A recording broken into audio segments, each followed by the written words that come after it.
Okay, hello. I want to do something different this time. This isn't really a political video at all. Nothing about laws.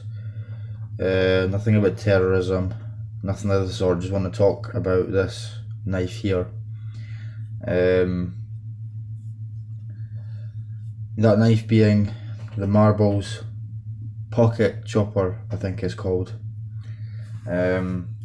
This isn't going to be a review. I don't really want to do reviews on this channel. I might do them occasionally, but this is not intended as a review. It's just some thoughts on this thing. So if you haven't seen this thing before, it is a sort of traditional pocket knife. A very inexpensive one at that. These cost about £15 at Heine Haynes. This is made in China. Already this is kind of turning a bit of a review, but it's not what it's intended to be. Not the best quality knives, but I think it's interesting. Now you'll see this thing here, and I think that's what gives it its name, the pocket chopper. We have a little axe here with about a head that's maybe like an inch. It's maybe got like an inch cutting head on this thing. So point of this video being is, why would you want a pocket axe? Honestly, why not? It's cool. I mean, honestly, I personally think this is a bit of a gimmick. I think it's just a novelty at best. But honestly, it's a fun thing to have. I mean, I've never seen any other examples of this other than this one. They may be out there, I don't know, but I've only ever seen this one pocket knife with an axe on it. Now I say it's a bit of a gimmick, a bit of a novelty, but I think it actually can have some function. I mean, it is intended to be functional, I think. I mean, it's definitely, you know, it's sharp. It does have an edge on it. It will cut. I mean, if it didn't have this axe head on it, it'd be like any other pocket knife.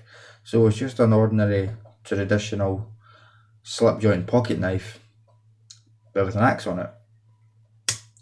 I do think this could have some practical value, but I mean, it wouldn't be your everyday carry go-to sort of thing. I do think there is some jobs this could do.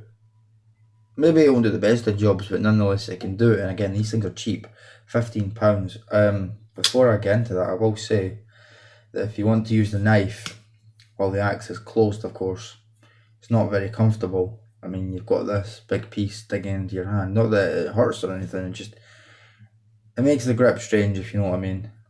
Anyway, there's at least two practical sides, and even then they're not really that practical. One of the things being cut in paracord, believe it or not.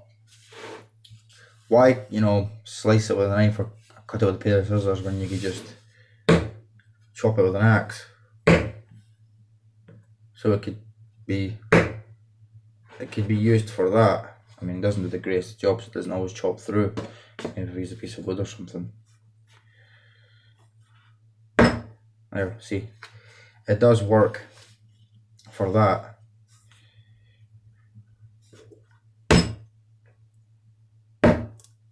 Obviously, it's not as accurate as using a pair of scissors or a knife. It does cut fairly clean, actually, to be honest. I think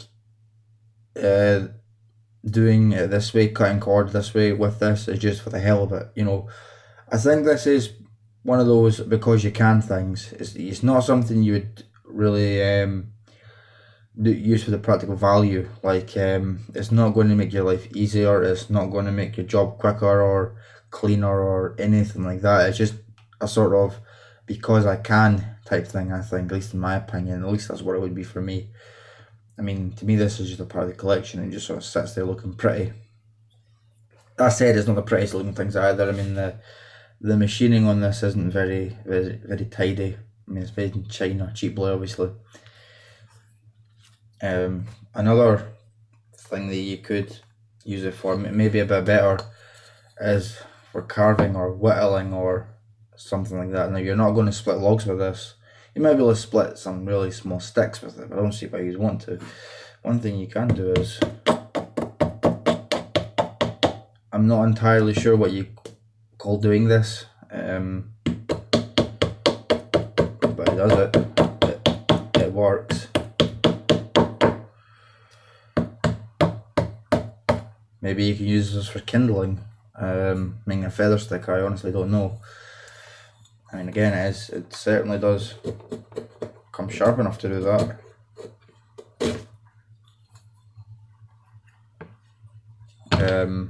I can't really think of any other practical uses. I mean, it might be good for cutting food. I've never really tried that. I mean, I once, I stuck it in an apple just to see what the results was, and yeah, of course, I bit into it. I mean, could you use this for food preparation? I don't know. Not really tried it, but this is just some thoughts on this silly little thing. Obviously, it doesn't bite that deep. There's the head isn't heavy enough. The handle isn't long enough. The shaft isn't long enough. So you're never really going to get much leverage into this thing. Maybe you could use it for other things. I don't really know. That's just some of my thoughts on this thing, though. That's all I wanted to say. Thank you for watching, and goodbye. Oh no, wait a minute. There's one other thing I would like to mention. Being a slip joint knife and the blade is under 3 inches, you can legally carry this in the UK. I said I'm not going to talk about laws, so I'm not going to talk about laws. I'm not going to sit and explain it like I usually do. That's it. It's legal to carry in the UK and probably most other places where you can't carry a lock knife. That's all. Thank you for watching.